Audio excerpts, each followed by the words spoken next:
네, 오늘의 주제는 바로 공공의대 설립입니다. 사실 이게 전북 남원에 있는 이 서남대가 폐교 수순을 밟게 되면서 이 전남에도 의대 유치 이슈가 이렇게 스멀스멀 올라왔던 건데요.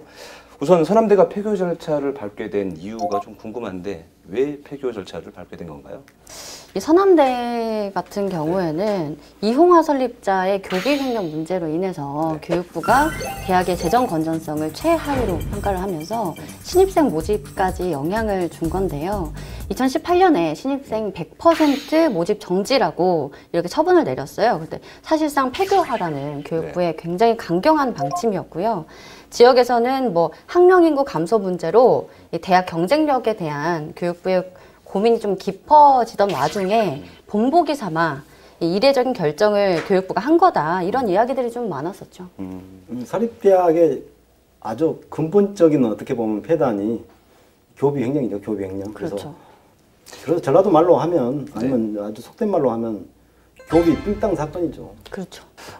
네, 설립자 이모 선생께서 이 교비를 횡령한 혐의로 구속이 되면서 당시 파문이 굉장했었는데요.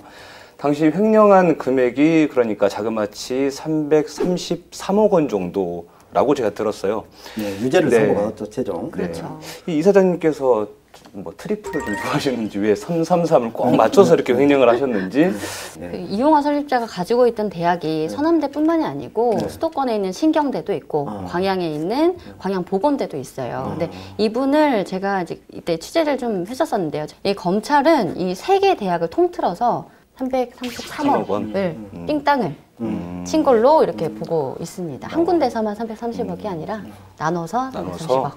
네, 아무튼 그래서 당시에 이제 서남대 폐지 수순을 또 밟게 되면서 이게 의대를 갖고 있었기 때문에 지역사회에서 굉장한 반발이 좀 있었습니다. 그렇죠. 당시에. 그래서 결국 교육부의 조치로 서남대가 신입생을 2018년에 단 한 명도 뽑지 못하는 사태가 벌어졌죠. 일단 지역사회에서는 그렇게 했죠. 이 서남대가 폐교가 된다면 그러면 이걸 대체할 수 있는 공공의료 인력을 양성할 수 있는 대학을 설립해달라. 그리고 두 번째는 전라북도가 운영하고 있는 남원의료원을 국립화해달라. 국립의료원이 같이 이렇게 연계해서 할 수 있도록 그 분점을 해달라. 이렇게 요구를 했었죠. 예. 아이고, 그렇게 열심히 공부를 해가지고 이렇게 의대에 들어가서 이제 뭐 의사를 꿈꾸면서 공부를 열심히 했을 텐데 갑자기 학교가 없어졌다. 저 같아도 참 당황스러울 것 같은데 학생들은 그럼 어떻게 됐죠 그때? 그때 일부가 뭐 전북대 의대로 편입이 되고 그렇게 된 걸로 알고 있습니다. 전북대 말씀하신 것처럼 전북대학교, 원광대학교 그래서 재학생 49명이 모두 편입이 잘 된 걸로 알고 있습니다. 네.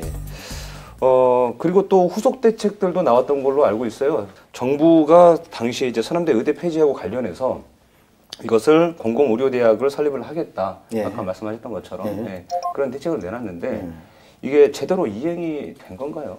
결론적으로 말씀드리자면 안 됐죠. 현재까지도. 그래서 당시에 서남대가 폐교되면서 뭐 전북도와 남원시가 공식적인 입장을 이렇게 밝혔었죠.